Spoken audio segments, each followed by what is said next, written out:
जय हिंद। आज के वीडियो में आप लोगों को बताने वाला हूं कक्षा 10 अर्धवार्षिक परीक्षा 2022-23 हिंदी के पेपर के बारे में।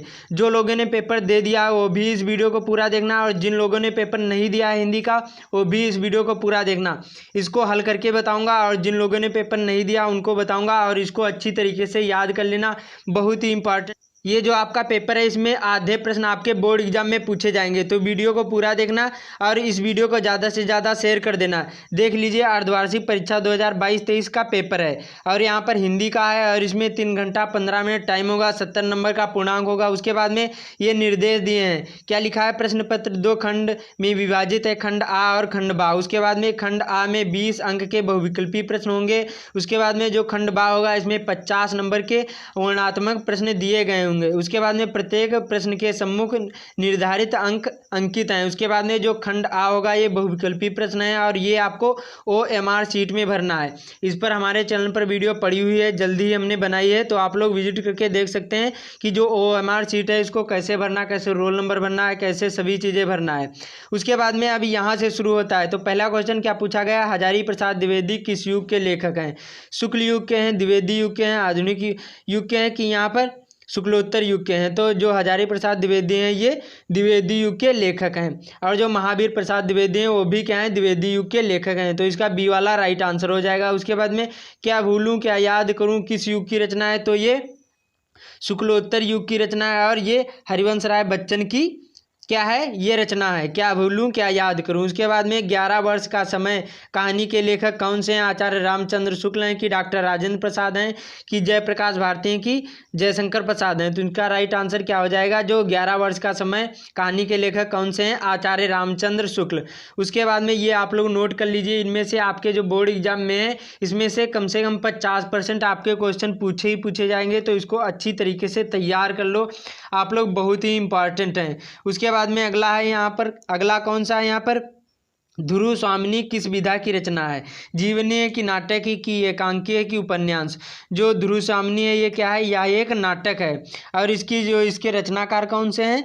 तो इनके रचनाकार कौन है? तो यहाँ पर जयशंकर प्रसाद हैं। तो आप लोग इसको ध्यान रखना और इसको याद भी कर लेना, बहुत ही इंपॉर्टेंट है। उसके बाद में अगला है, डॉक्टर राजेंद्र प्रसाद थे एक कौन से संपादक थे, कि अध्यापक थे, कि वकील थे, कि किसान थे? तो इसका राइट आंसर कौन सा हो जाएगा, डी वाला वकील थे। उसके बाद में अगला है, रीति काल के को दूसरे किस काल से मतलब किस नाम से जाना जाता है? काल को किस नाम से जाना जाता है? वीरगाथा काल। तो ये तो कौन सा हो गया, जो वीरगाथा काल है ये क्या होगा, ये आदिकाल के नाम से जाना जाता है, ये तो अलग हो गया। उसके बाद में जो मध्यकाल है ये इसी को हम रीतिकाल के नाम से जानते हैं। उसके बाद में अगला है, पुनर्जागरण काल काल को कहते हैं प्रगति काल कहते हैं, प्रगतिवादी काल कहते हैं, कि पूर्व मध्य काल कहते हैं, कि मध्यकाल कहते हैं, कि आधुनिक काल? तो इसका राइट आंसर कौन सा हो जाएगा, प्रगतिवादी काल कहते हैं इसको। उसके बाद में अगला है, रसखान ने रचनाएं लिखी मुक्तक शैली में, कि दोहा शैली में, कि गीतात्मक शैली में, कि भावात्मक शैली में? तो इसका राइट आंसर कौन सा हो जाएगा, मुक्तक शैली में रसखान ने रचनाएं लिखी। ये आप लोग अच्छी तरीके से तैयार कर लो, और इसका स्क्रीनशॉट भी ले लो, अच्छी तरीके से तैयार कर लो। ये आपके बोर्ड एग्जाम में इनमें से 50% क्वेश्चन पूछे जाएंगे। अभी आप लोगों को बताऊंगा आपको क्या क्या तैयार करना है, तो वीडियो को पूरा देखना।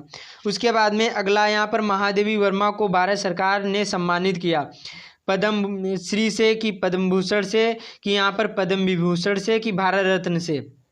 जो महादेवी वर्मा को भारत सरकार ने सम्मानित किससे किया, तो कौन से पद्म भूषण से सम्मानित किया। उसके बाद में अगला है यहाँ पर, प्रकृति का सुकुमार कवि कहते हैं सूरदास को, सुमित्रानंदन पंत को, कि बिहारी लाल को, कि मैथिली शरण गुप्त को?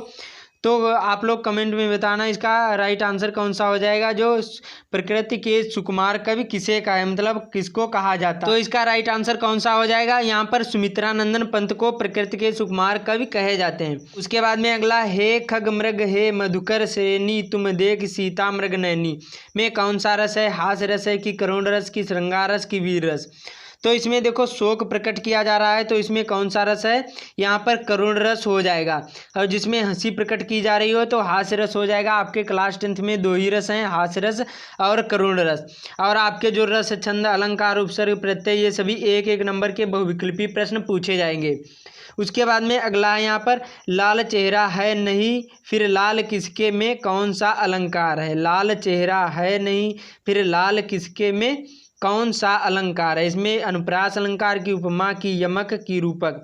तो इसमें कौन सा अलंकार है? आप लोग कमेंट में बताना जो इसका राइट आंसर मालूम हो। तो इसमें यमक अलंकार है, सी वाला इसका राइट आंसर हो जाएगा। और आपके क्लास 10th में केवल उपमा, रूपक, उत्प्रेक्षा ही अलंकार आपके बोर्ड एग्जाम में पूछे जाएंगे। ये गलत यहाँ पर पूछ लिया गया है। उसके बाद में जिसके विषम चरणों में यहाँ पर 13-13 मात्राएं तथा सम चरणों में 11-11 मात्राएं हैं तो वह छंद है। देखो इसमें देखो क्या पूछ रहा है कि विषम चरणों में मतलब प्रथम और तृतीय चरणों में 13-13 मात्राएं तथा द्वितीय और चौथे चरण में 11-11 मात्राएं, तो कौन सा छंद है? तो यहाँ पर सोरठा छंद हो जाएगा जो दोहे का उल्टा होता है। उसके बाद में अगला है अभिमान में उपसर्ग है, तो अभिमान में अभी आ रहा है मतलब किसी शब्द के पहले जोड़ना। अब ये क्या हो गया? उपसर्ग हो गया। उसके बाद में उत्थान पतन पद में समास है, तो इसमें देखो इसमें जो है इसमें और का लोप होता है यहाँ पर, तो द्वंद्व समास है। और जिसमें संख्यावाचक होता है उसको हम क्या कहते हैं? द्विगु समास कहते हैं। समझ में आया? आपके क्लास 10th में दो ही समास हैं, द्वंद्व समास और द्विगु समास। उसके बाद में अगला अच्छी का तद्भव है, तो इसका अच्छी का तद्भव कौन सा है? आँख है। उसके बाद में अगला यहाँ पर व्यथा किसका पर्यायवाची है? जो व्यथा है यहाँ पर दुख का पर्यायवाची है। उसके बाद में अगला अत्यंत में संधि है, जो आपके क्लास 10th में एक ही संधि है वो है यण संधि। बाकी आप लोग कोई नहीं तैयार करना, केवल आपके बोर्ड एग्जाम में एक ही संधि पूछी जाएगी वो है यण संधि। उसके बाद में अगला है मतिसु शब्द, मति का किस विभक्ति व वचन का रूप है? इसमें तो षष्ठी एक वचन है कि द्विवचन, द्वितीय द्विवचन है कि सप्तमी बहुवचन है कि इसमें जो षष्ठी बहुवचन है? तो इसका राइट आंसर कौन सा हो जाएगा? सप्तमी और बहुवचन है। जो मतिसु है ये कौन सा है? यहाँ पर सप्तमी विभक्ति और बहुवचन है। उसके बाद में हस्यति, हंस धातु के किस लकार का रूप है? तो इसमें लेट लकार का धातु का रूप है, मतलब यहाँ पर जो हंस्यत है ये लट लकार का है। उसके बाद में अब आते हैं यहाँ पर खंड खा में, इसमें वर्णात्मक, ये आपको बोर्ड एग्जाम में कॉपी में लिखना होगा। तो क्या पूछा जाएगा? निम्नलिखित गद्यांशों पर आधारित प्रश्नों के उत्तर दीजिए, और ये 6 नंबर का पूछा जाएगा। कुसंग का जोर सबसे भयानक होता है, या केवल नीति और सद्वृत्ति का नाश ही नहीं करता बल्कि का बुद्धि का भी क्षय करता है? तो ये यहाँ पर आचार्य रामचंद्र शुक्ल द्वारा रचित मित्रता नामक पाठ से लिया गया है, और ये बहुत ही इंपॉर्टेंट है, आपके बोर्ड एग्जाम में बहुत बार पूछा गया है। और ये आपको यहाँ पर उत्तर देने होंगे, इसमें संदर्भ लिखना होगा और गद्यांश जो रेखांकित अंश की व्याख्या करना होगा, और एक प्रश्न होगा उसको हल करना होगा। इस पर मैंने वीडियो बनाया हुआ हूँ, आप लोग विजिट करके देख सकते हैं। और 2 पूछेगा, इनमें से आपको एक ही करना है। उसके बाद में 22वां पूछेगा, इसमें पद्यांश का होगा। और ये आपके इस प्रकार से अब क्वेश्चन पूछे जाएंगे, जैसे उपयुक्त गद्यांश के कवि और कविता का नाम लिखिए। उसके बाद में कवि ने बांसुरी के किसके अधीन बताया और कवि ने किस प्रकार की भाषा अपनाई है। इस प्रकार से प्रश्न आपके बोर्ड एग्जाम में अभी ये 6 नंबर के पूछे जाएंगे। कोई बार आपके पूछेगा कि इसमें संदर्भ लिखिए और यहाँ पर रेखांकित अंश की व्याख्या करना है, कि 2 में आपको ऐसे ऐसे टिक लगा दिया गया होगा, रेखा खींच ली गई होगी और आपको व्याख्या करना होगा। उसके बाद में ये इसी प्रकार से 22वें के 2 पूछे जाएंगे और इनमें से आपको एक ही करना है। उसके बाद में यहाँ पर 23वां क्या होगा? ये आपके संस्कृत खंड से होगा और ये 5 नंबर का पूछा जाएगा, और ये गद्यांश का होगा, और ये 2 पूछे जाएंगे और इनमें से आपको एक ही करना है, और ये 5 नंबर के हैं। ये बहुत ही महत्वपूर्ण है, तो इसको भी आप लोग अच्छी तरीके से तैयार कर लेना। उसके बाद में यहाँ पर चलते हैं अगले क्वेश्चन की ओर। इसी में 23वें में खावाला पूछा जाएगा और ये श्लोक पूछा जाएगा। क्या पूछा जाएगा? श्लोक में, और इसको भी संदर्भ आपको करना होगा और अनुवाद भी करना होगा। अब अलग अलग हो गए, ये भी 5 नंबर का पूछा जाएगा और इनमें से आपको एक ही करना है। समझ में आया? उसके बाद में अगला यहाँ पर 24वां अधोलिखित में किसी एक लेखक का जीवन परिचय तथा उनकी 2 रचना का नाम लिखना है, और ये 5 नंबर के पूछे जाएंगे। बहुत ही महत्वपूर्ण है, आचार्य रामचंद्र शुक्ल के, जयशंकर प्रसाद के, डॉक्टर राजेंद्र प्रसाद के। इस पर सभी पर हमारे चैनल पर वीडियो पड़े हुए हैं, तो आप लोग विजिट करके देख सकते हैं। अच्छे तरीके से बताया कि हमने कि इसका जो जीवन परिचय कैसे लिखा जाता है। उसके बाद में इसी प्रकार खावालेप में पूछा जाएगा तुलसीदास, महादेवी वर्मा, बिहारी लाल, ये भी बहुत ही इंपॉर्टेंट हैं, तो इनको भी तैयार कर लेना। इन पर भी हमारे चैनल पर वीडियो पड़े हुए हैं। उसके बाद में अगला 25वां पूछा जाएगा, अपनी पाठ्य पुस्तक से कंटेस्ट किया हुआ कोई एक श्लोक लिखना है जो इस प्रश्न पत्र में ना आया हो। अब आप लोग 3 श्लोक याद कर लो, क्योंकि आपके बोर्ड एग्जाम में 2 तो पूछे जाएंगे, इसलिए आपको 3 याद करना। पता नहीं आपने जो 2 याद किए तो पता नहीं वही आ गए, इसलिए आपको 3 श्लोक याद कर लेना है। और आपको एक लिखना है, ये 2 नंबर का पूछा जाएगा। उसके बाद में 26वें ये क्वेश्चन पूछे जाएंगे, वाराणसी कस्या नद्या कूले स्थिता। ये आपको ये चारों प्रश्न अच्छी तरीके से तैयार कर लेना है और ये 4 नंबर के 2 आपको लिखना होगा, 4 हैं और 2 लिखना होगा। और ये आपके बोर्ड एग्जाम में इनमें से आपके बहुत ही बार पूछे गए हैं और ये आ भी सकते हैं, ये सभी आप लोग तैयार कर लेना।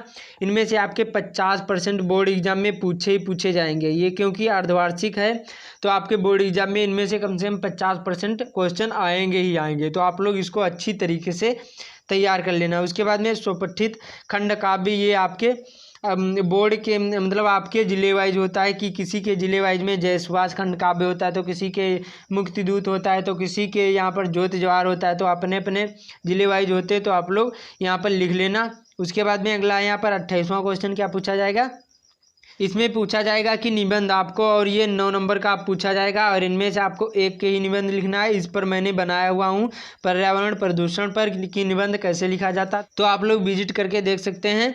अच्छी वीडियो आप लोगों को प्रोवाइड कर रहे हैं, तो आप लोग अच्छी तरीके से इनको तैयार कर लेना। और इन पर सभी पर आप लोगों के कम से कम इनमें 2 आपके बोर्ड एग्जाम में जरूरी निबंध फंस जाएंगे। तो आप लोग कमेंट में बताना कि ये वीडियो कैसा लगा, और जो आप लोग इसका जो विज्ञान का चाहिए इसी प्रकार से अर्धवार्षिक पेपर का, तो आप लोग कमेंट में जरूर बताना। इंग्लिश का चाहिए तभी बताना, मैथ का चाहिए तभी बताना। और जो चैनल पर नया है तो चैनल को सब्सक्राइब कर लेना, और जो क्लास 10th में जरूरी सब्सक्राइब कर लेना। आपको 2023 बोर्ड एग्जाम के अच्छे नोट मिलेंगे और अच्छे वीडियो आप लोगों को प्रोवाइड करे जा रहे हैं। तो जय हिंद, मिलते अगले वीडियो में।